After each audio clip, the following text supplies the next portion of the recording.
many times when Rabbanim speak on Tisha B'Av, they mention the idea that it was 2,000 years ago, and the idea of speaking sometimes is the avodah, trying to make us feel and connect to the Chorban Beit HaMikdash, to make us understand what happened, because sometimes it's hard for us to understand.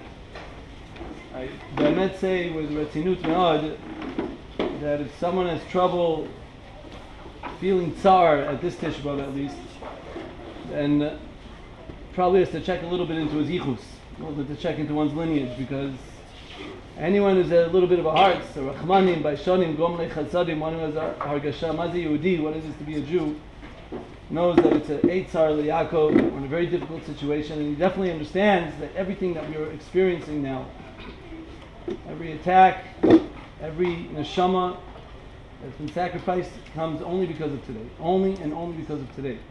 Everything that's happening started from today and ends with today. Doesn't make a difference how long ago the Beit HaMikdash was. We all know that everything is built from today. So I just wanted to speak a little bit around the inyanim, things that maybe we'll be familiar with, not familiar with, just to get a little bit of an idea of what's going on, put things in perspective a little bit. First of all, it's Dvar Pellet. Like Rabbi Yerucham over here even points out, it's a Dvar Pellet. We are a nation that is less than 0.5% of the population. Maybe 0.4 of the whole entire population of the world. We're one of the smallest countries that exist.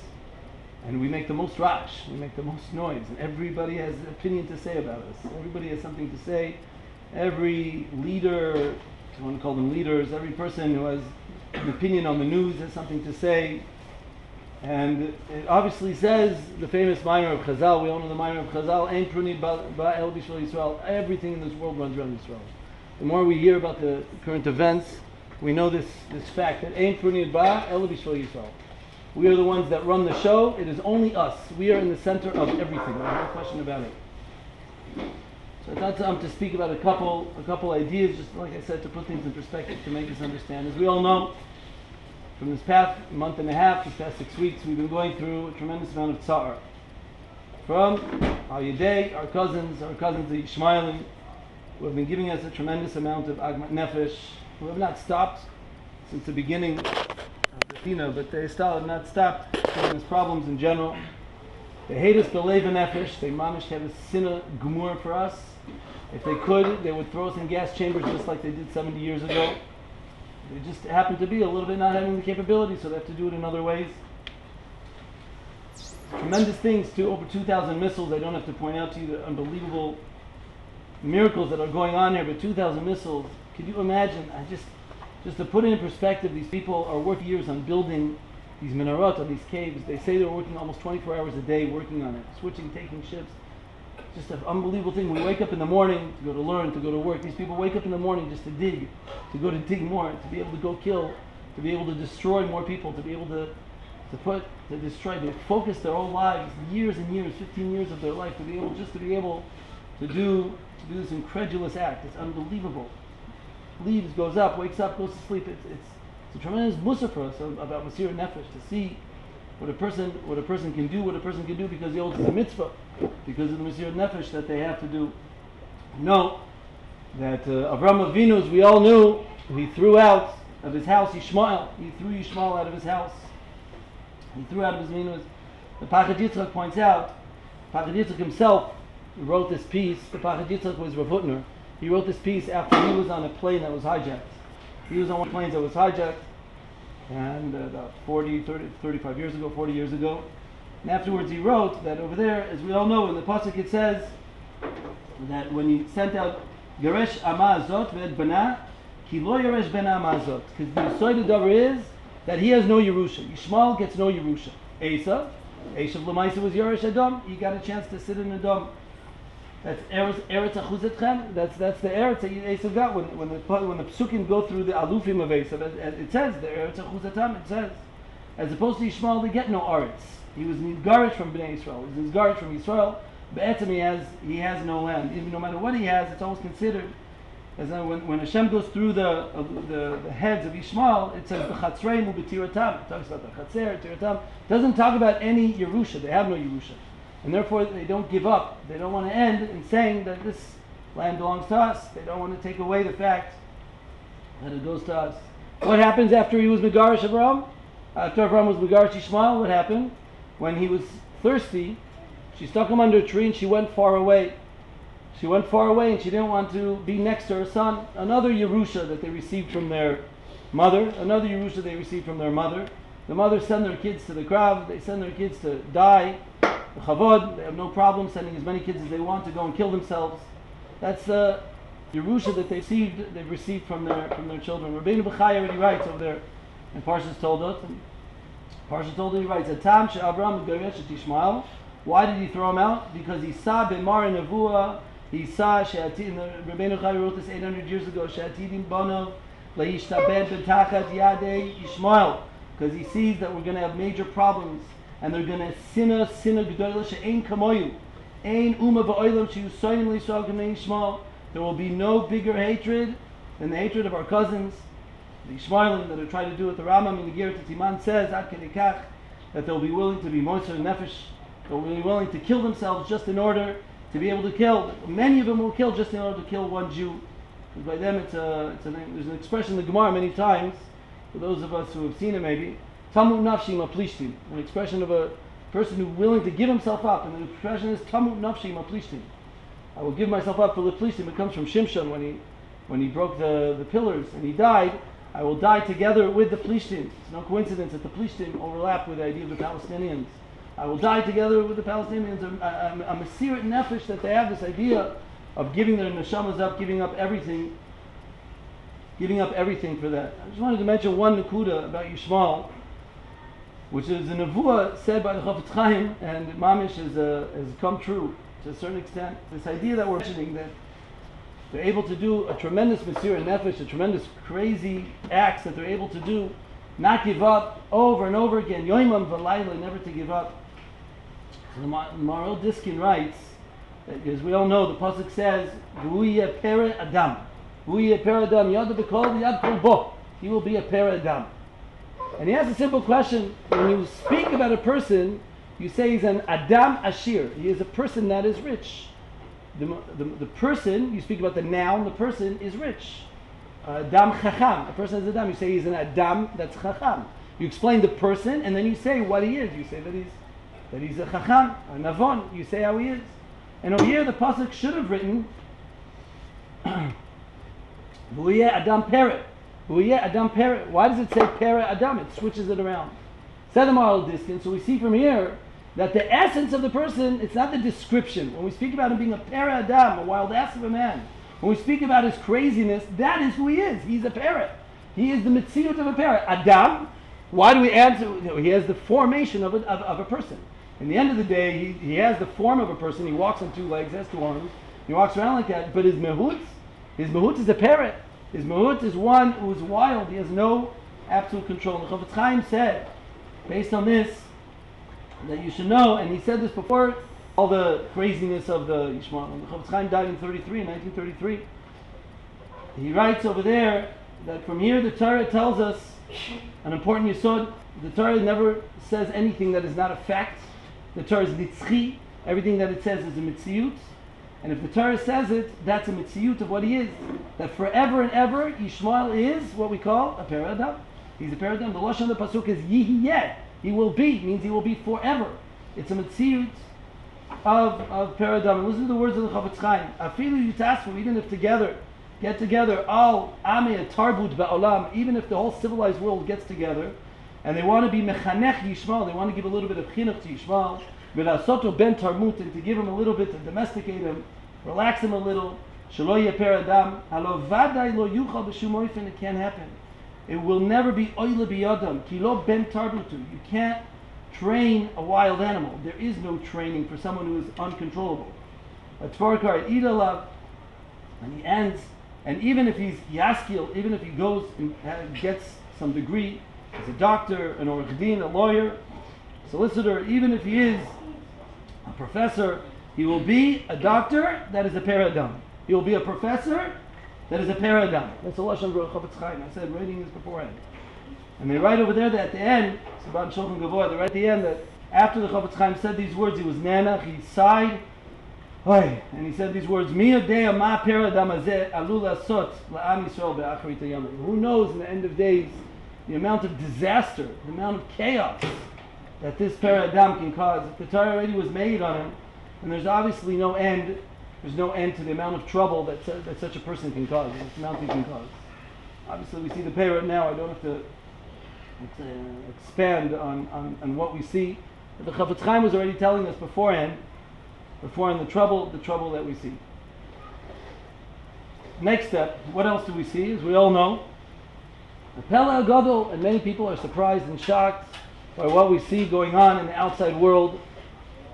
We go and we see in the outside world the way things are being spoken about, how the newspapers or the news and all these people are speaking, and how they're speaking about Bnei Yisrael, they're speaking about Eretz Yisrael, and the actions that we're doing. Everyone here knows, obviously, doing it for absolute protection. But the words that are used are unbelievable. Fine, Turkey, want to be an Arab, to call us worse than Hitler, the same person that was the one who destroyed us, to say that we are worse than Hitler is almost like the irony of ironies. Or if you have Belgium saying that we're considered a terrorist country, we've been proclaimed by Belgium as a terrorist country that has no ikhpatiyut, no self-conscience for life. We don't care about anybody. We only enjoy killing bloodthirsty. What's going on in France, as we all know, they're saying that we're killing with no absolute thing. What's their logic? Look, they're throwing the missiles, but nothing's happening. Things are okay. What's the big deal? Things are fine. And here you are going and destroying all these innocent people. I don't have to say the UN, but I have to tell you that someone just told me, saw recently on a Ruth Sheva, a member of the UN, when they're going to do, as we're going to be inspected very soon, about our criminal warfare that we're doing. One of the first nosim that they want to proclaim against us is that we're using the Kippah Parzel to protect ourselves, but we don't give it to the Palestinians to protect themselves also. I'm not kidding. Mom said the Farish. You heard the person say it himself. It's one of the first things. It's not done. Al pi dat v'din. These things are marvelous. We look at them and it's humorous, but these are real people saying it. How can it be? Where can it come from? So the answer is, it's something that sees us and hears us. It's mamish. How is it shy? So I want to tell you a piece in Rav Yerucham writes in Parsha Toldot. Again, Rav Yerucham died in 1936. He was speaking during Nazi Germany.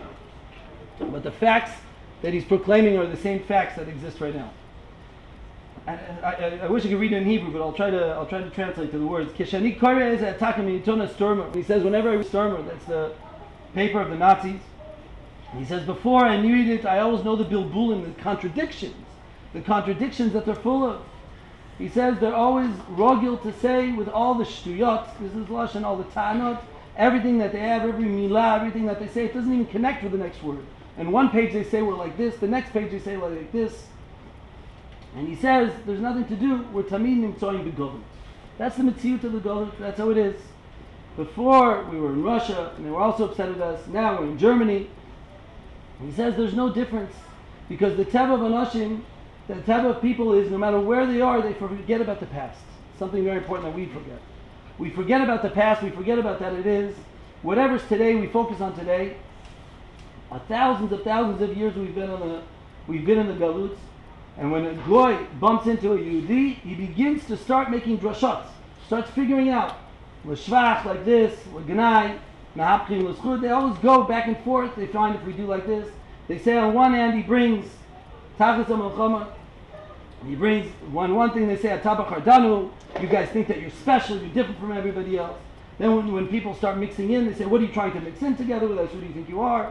Everything is constant. Bilbulim, Tainot, Shemikvar, we've seen it for thousands of years, he says. Kama Pamim Echem Choizim Al Tainot Shem Asim, he says. It's monstrous, we're sick of it. Kvar Al Shoimam. Toinim Enem Nilim Lashmim Lachzorlim. We go over and over saying the same thing in a plea of Atmiyah that they don't realize the contradictions they're saying. They don't. Yeshli Shtoimim Shemina Yod Yisrael La'am. From the time that we're a nation, Milchama L'umat Am Yisrael, in such a small nation, that we're such a small nation that we're constantly. But he says, but the emet is, everybody has to know, the emet is Shal Milchama Bli Shum Sibat B'Tachlit. We have a milchama without a tachlit. There is no tachlit. Ha-milchama tivit, that's part of their nature.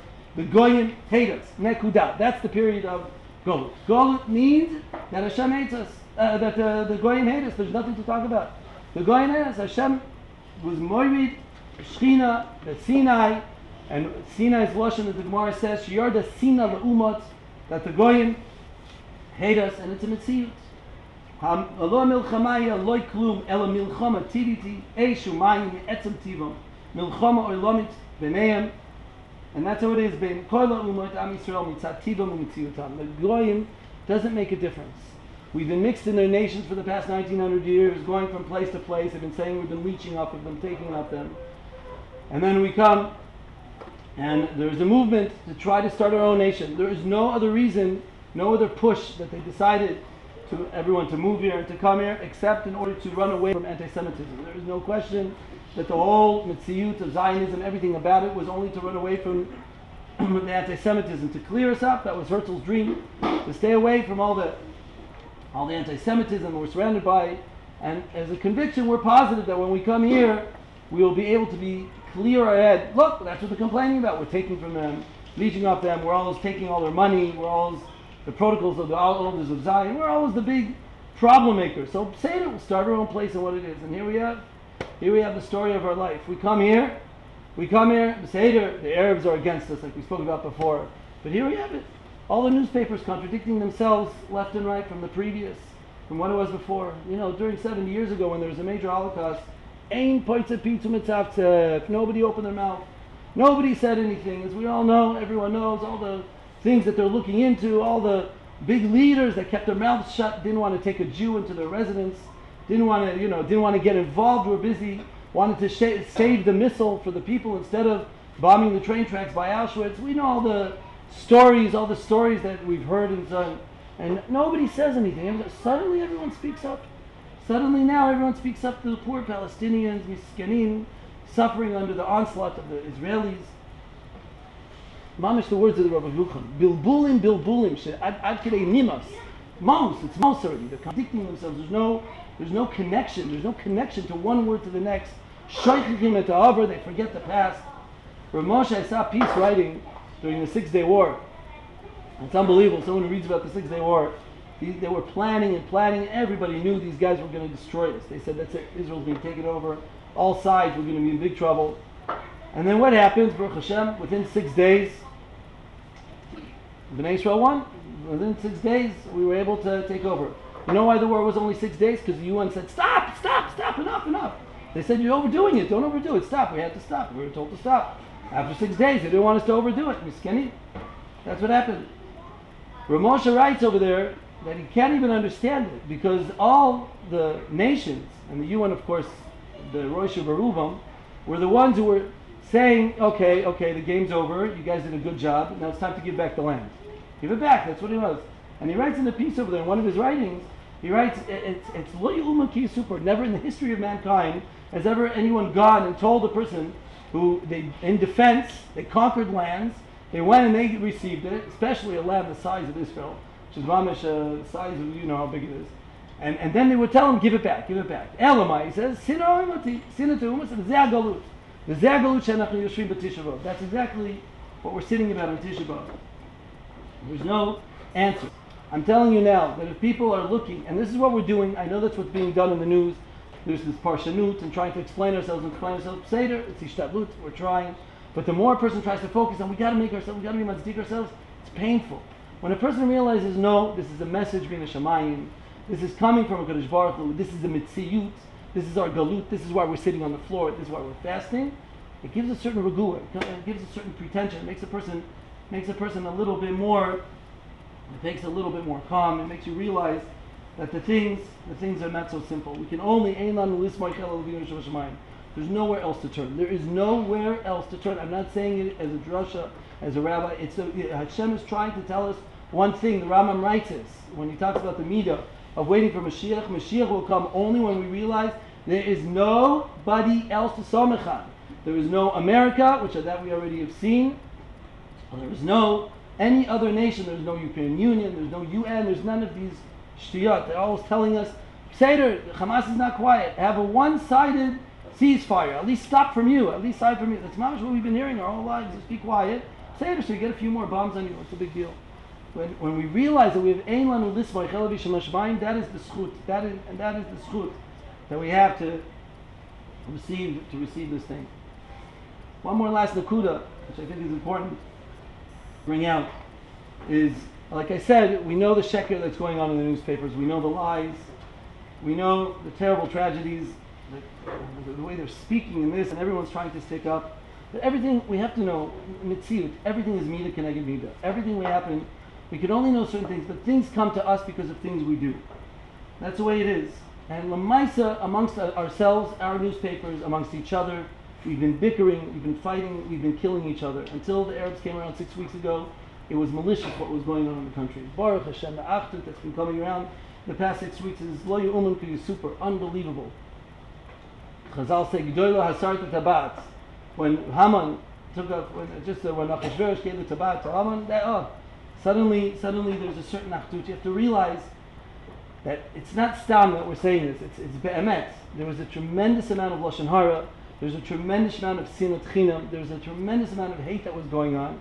And if I could just use a mashal, and I've had to deal with cases like this, where people say, many times people call, you have two children, and they're fighting with each other, you try to separate them, and then the second you separate, you walk back, they start beating each other up because they're really mad at each other, one starts kicking the other one, and they start going back at each other again, ad kedikach, stop, and they start screaming at each other, and you can't hold them back until what? You have to slap them up the head, until you have to patch them.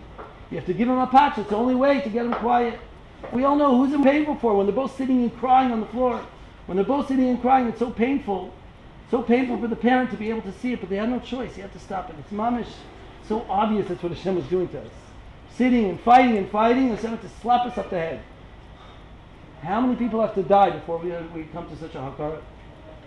How many people have to come to such a matzav where we have to realize that only if we start caring about each other, we start focusing on each other, we start agmat nefesh for one another, that's when Kadosh Baruch Hu is going to help us. There's a story of a person by the name of Rabbi Yisrael Klein. He was a Baal Korah in Belz, over here in Yerushalayim, and he was nifter approximately 25-30 years ago or so.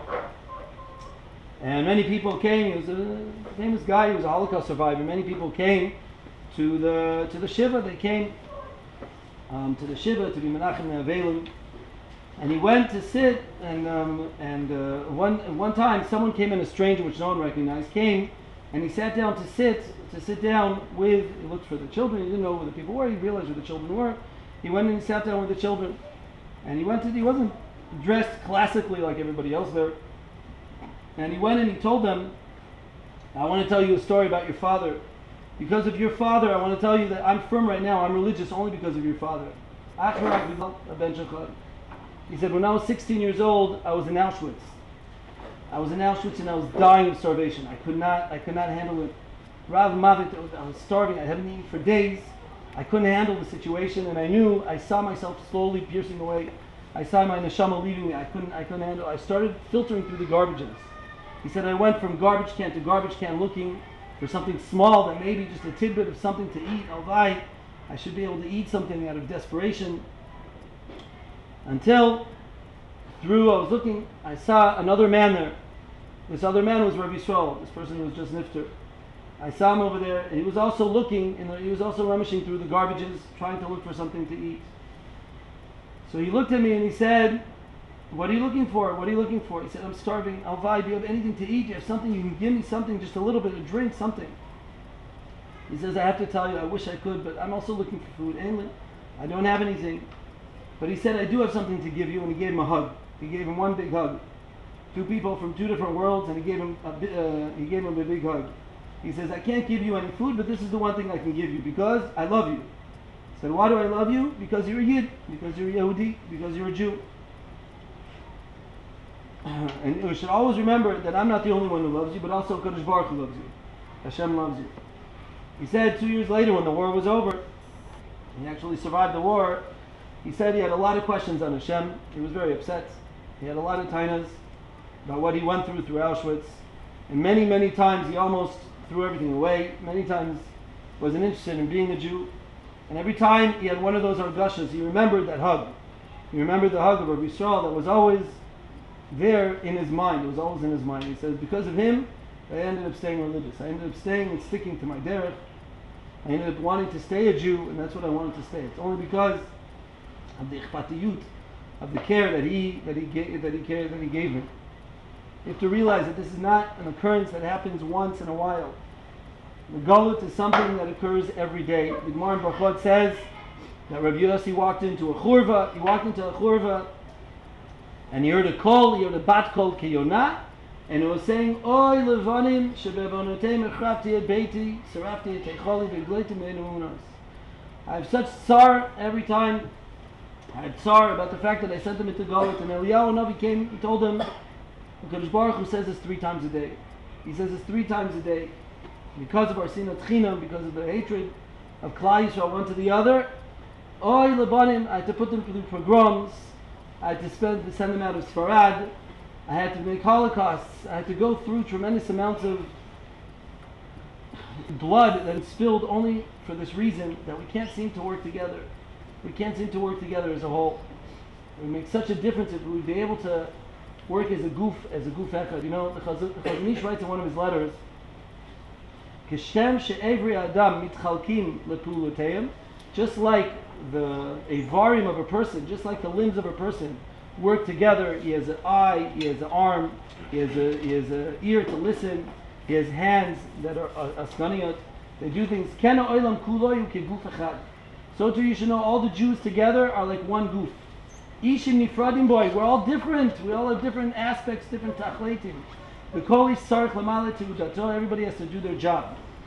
He even says, Ad kedei kach, if the Bnei Torah are meilim b'Torah, you should realize it would be metzilim yeladim harbe, a lot of children. Anoshim rabbi mihura avera, there'd be kvira. People would be saved from the shefa, and many lives would be saved. Each person has their tachlit, each person has their avodah t'chaim. And the tachlit t'chaim is, the way to do it is by starting to focus on forgetting about it. I'm really scared, I'm scared. The war is on its verge of its end, but I'm so scared about what's going to happen afterwards. We're going to go back to all the same garbage that we were up to before, all the same screaming at this one and that and this and taking, it's so sad, and we just have to go through the same cycle again. Why? Why does it have to be that way? We have to be able to work on ourselves, we have to do our job. Our job is to be able to focus on helping another Yid, smiling at everybody, saying a Shabbat Shalom, this to anybody that we can give a hand to, whether he looks like us, whether he doesn't look like us. I'm telling you, it works. It does work. Every individual person is a koyach, like the Rav Genish over here writes, and we're able to do it. I'll read you something from the Sefer Chasidim. Yehuda Chassid.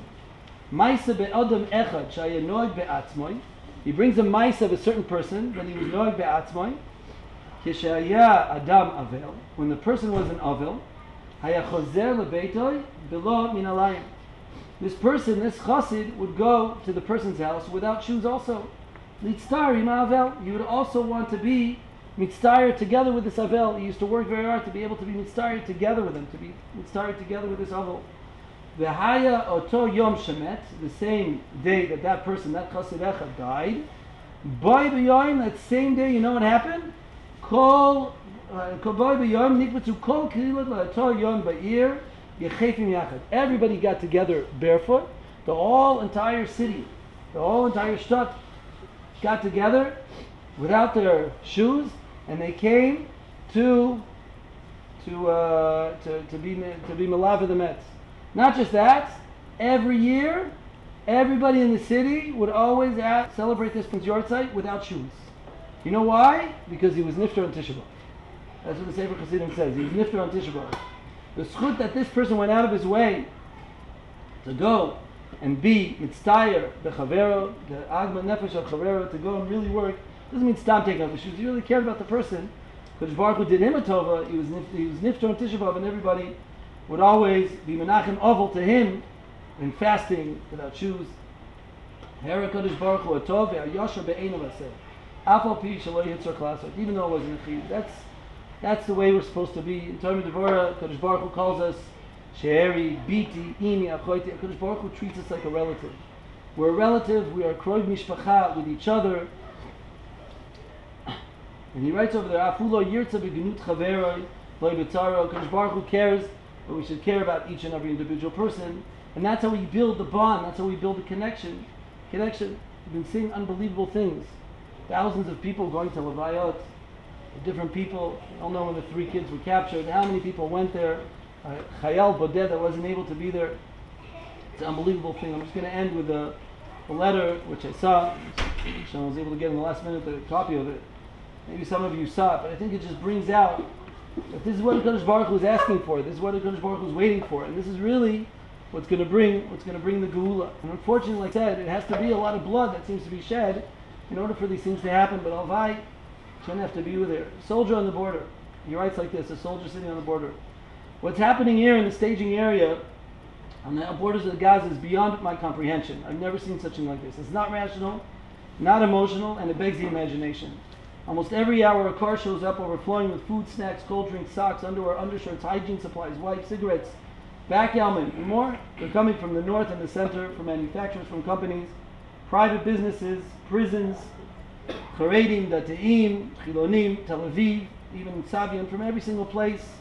They're coming from absolutely everywhere. Every intersection on the way down here, we get stopped not by the police, but by the residents giving out food. Like there's been restaurants that have opened and they've been invited for free food for the Chayalim to come in. There's a person who used the back of his truck. He put like astroturf of grass on top of the bottom of the truck so they could feel comfortable. And over there he would shower them down. He would water them down with a hose in order that they could have a shower. What is amazing is that the entire situation wasn't organized and everyone is coming on their own without coordination between the folks coming. They're writing letters and brachot and giving us blessings, how they're thinking of us all the time. There are those who spent hours making sandwiches, so they're perfect and coming as possible.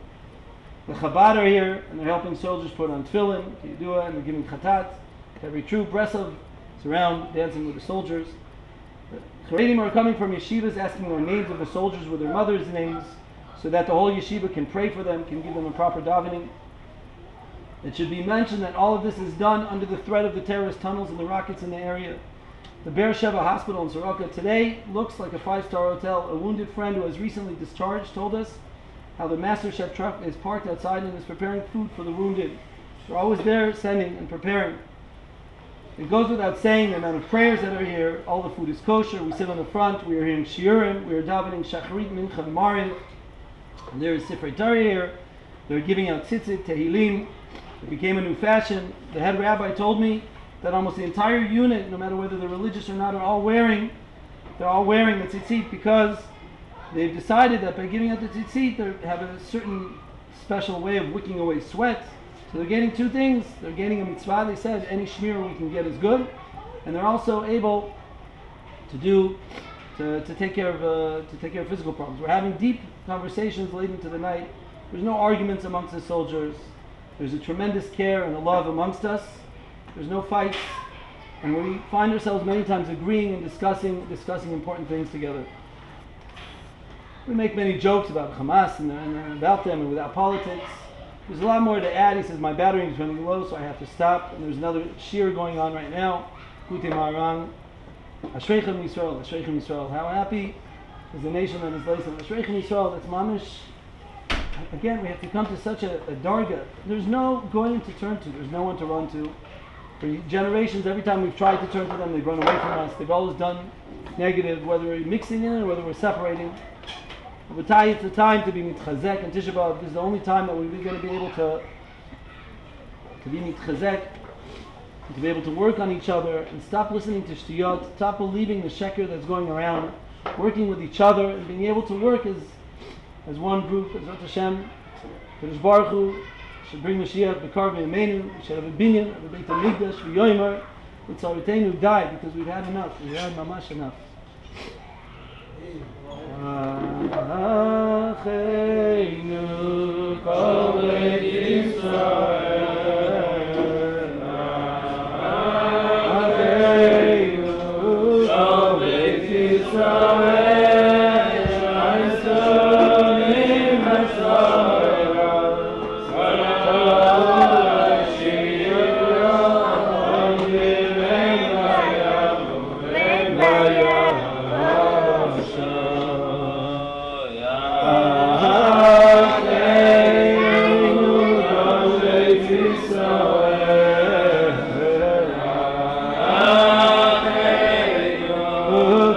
Beit Yisrael.